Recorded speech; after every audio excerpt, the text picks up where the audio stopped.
And we are back with the fourth segment of the GSMC Sports Podcast presented by the GSMC Sports Network. Again, still a little bit rusty because, I'm used to talking about basketball on my basketball podcast, but not doing that anymore. So in this fourth segment, we are going to be talking about basketball. We're going to be talking about Steph Curry matching up against Klay Thompson. The Splash Brothers, they went up against each other for the first time in an NBA game. They did go up against each other in All-Star games before, but this is the first time where they've gone up against each other in a legitimate game. And we're also going to look at Joel Embiid and his return to the 76ers roster and in their game against the Knicks. So let's start with the more interesting game between the two games, which was Golden State going up against the Dallas Mavericks. Golden State, they played at home.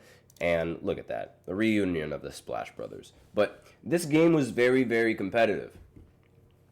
Steph Curry, he ended the game with 37 points, 9 assists, and 6 rebounds. And it should also be noted that the Warriors, they ended up winning 120-117.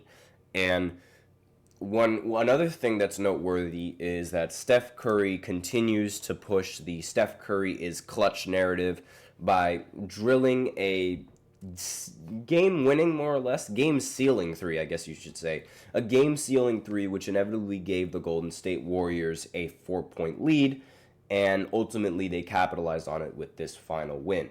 So, if I remember correctly, in the fourth quarter, Steph Curry, he had the ball, he dribbled, created separation, shot the three, and made it, right?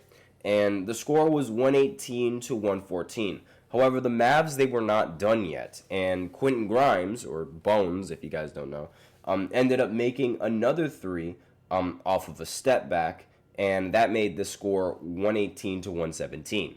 But unfortunately, Steph Curry had the ball, and they had to foul him because there was no time. And of course, Steph Curry made both of those free throws because he's Steph Curry. When does he miss free throws?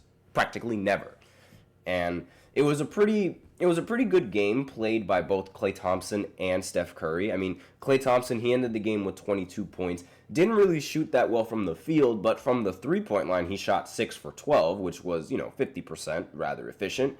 He did shoot better from three than Steph Curry did, because Steph went 5 for 12, so one less three-pointer that he made. Luka Doncic also played amazing in this game with 31 points, 8 rebounds, and 6 assists.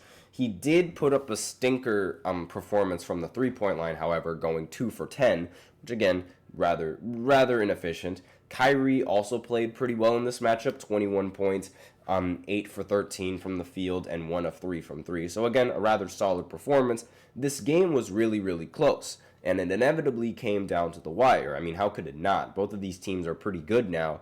And Steph Curry and Klay Thompson, there was a little bit of, I don't want to say that there was bad blood between these two players, but I will say that there might be a little bit of animosity between these two players because earlier I thought that Steph Curry was going to say a few words towards Klay Thompson in the beginning of the game, like he said he would, but ultimately they decided not to and just decided to focus on the game. And they were both chirping at each other a lot. When Klay Thompson hit a three-pointer, he started doing the Steph Curry shimmy. Then when Steph Curry made an and one circus shot, I should say, over Klay Thompson, he started screaming and yapping and all that stuff. We never really see Steph Curry yap unless he turns into an evil villain or something like that in some of these games. And the way that this season has been turning out, so far the Warriors have been surprisingly good. They are 9-2. I really, really hope that they don't end up winning another finals because I am a LeBron fan. This would be a huge toll if Steph Curry ends up winning more rings, especially with the team that he has right now. I really don't understand how the Warriors are really playing this good. And quite frankly, the Warriors themselves also don't understand how they're playing this good because they don't even think that they can keep this up for long. But again, we'll see how the season goes, and we'll see how they end up continuing to play. Buddy Hield in this matchup, let me see. He wasn't that good. I mean, not as good as what we've seen before. 6 for 13, 14 points, 2 for 8 from 3. I guess Klay Thompson might have scared him a little bit, but aside from that, you win by a mile or you win by an inch, a win is a win. And Steph Curry made sure that the Golden State Warriors ended up winning this game at home. And there's not really much that needs to be said aside from the fact that this was, the first time that Steph and Klay Thompson ended up playing against each other, and Steph Curry ends up winning in this battle. So, again, pretty solid performance. It should also be noted that this game counted towards the in-season tournament that the NBA has set up. So, in case you guys are curious, this is how the teams are grouped up together. So, as of right now, where the standings are, the Warriors have 1 win to no losses, and the Dallas Mavericks have 0 wins and 1 loss. So I believe the Mavericks are going to be one of the lower teams in the Western Conference C group, at least as of right now. I'm just going to go ahead and look and see. Yeah, no other team from this group played yesterday, at least from what I'm looking at. The Grizzlies, the Denver Nuggets, and no other team in Group C has played. So the Warriors are right on top, and the Mavericks are dead at the bottom.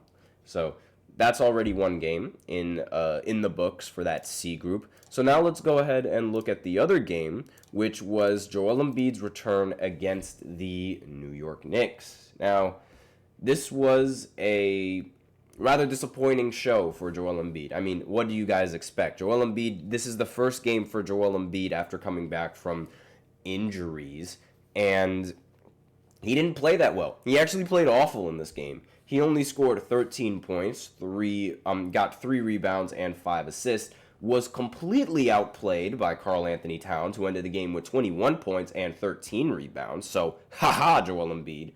And let's see. Joel Embiid also was only able to make 2 shots in this game. He was 2 for 11, but of course, this is Joel Embiid we're talking about. So that means that he was still able to score more points than shot attempts. Why? Because he got to the free throw line. He got to the free throw line 8 times and made all 8 of his free throws.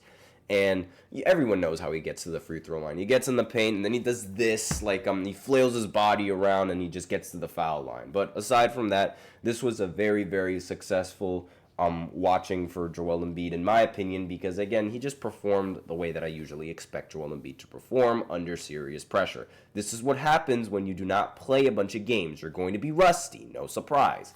And 2 for 11 from the field, 1 for 5 from 3, just absolutely abysmal, and he was the main reason why the 76ers could not win in this game.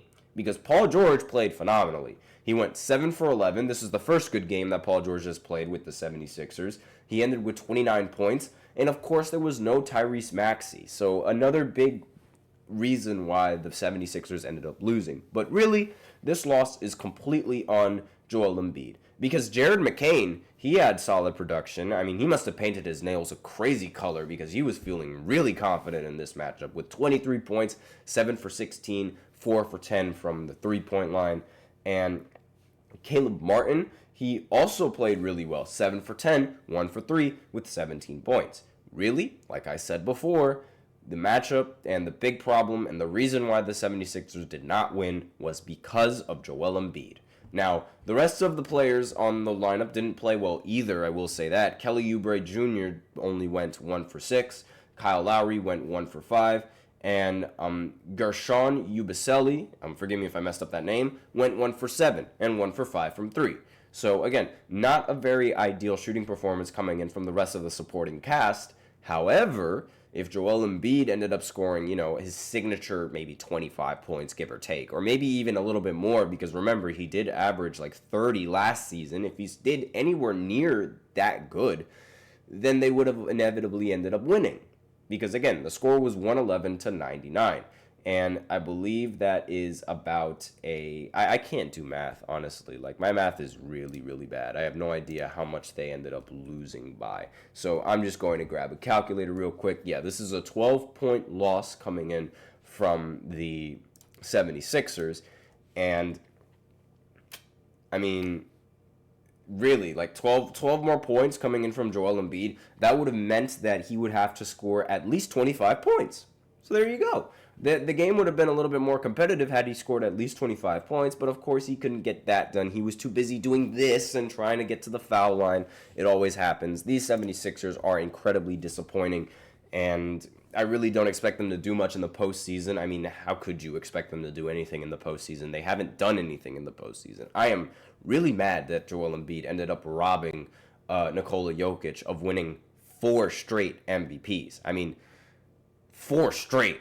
Like, that is something inconceivable to think about. But as of right now, it seems like Jokic is right back in the MVP conversation. He's averaging a triple-double, and now the team is winning. So he might win another one. We're going to have to see. But now, judging off of the Knicks' performance, everyone played good. Everyone in the starting lineup played very well, and everybody in the starting lineup also had Thibodeau's rotations to thank for that, because they all played more than 30 minutes. OG Anunoby, he played 41 minutes in this game and ended with 24 points, 6 rebounds, and 2 assists. It's absolutely amazing how long these guys can run for. I mean, 40 minutes and not get tired, that's crazy. And as I mentioned before, Karl-Anthony Towns played really well. Josh Hart, of course, he ended with a triple-double. 14 points, 12 rebounds, and 10 assists. Just imagine that. Josh Hart got more rebounds than Joel Embiid. What a surprise. And let's see. Jalen Brunson, he ended with 18 points. A rather low-scoring game for Brunson, but again, it doesn't matter when you have OG scoring 24 and Karl-Anthony Towns scoring 21. And Mikal Bridges, he ended with 14 points. He shot a lot better from the field, 7 for 13, but 0 for 2 from 3, not that ideal. And Jalen Brunson, I will say, he did go 0 for 4 from 3. But again, 18 points is a solid enough game coming in from Brunson if you have OG and Karl-Anthony Towns dropping 21 respectively or 24 respectively. So not really much complaining to come in from the Knicks in this game. Josh Hart also was super efficient, 6 for 8. Cameron Payne was really not that good in this game, 1 for 5 with only 3 points. But again, that's okay because they ended up getting the win regardless. And let's go ahead and look back at the group standings and the group draw. So, as you guys can see, 76ers and the Knicks, they're both in the Eastern Conference Group A. And as the way that the standings are in the group play, the Knicks are number 1, and the 76ers are all the way at the bottom. Also, it should be noted that the Magic, they also played earlier today. Yesterday, and the Magic ended up winning. They beat the Charlotte Hornets. So they're also in the top group of the Eastern A group, and the Hornets are in the bottom as well. And those were the only teams that ended up playing in Eastern Conference Group A.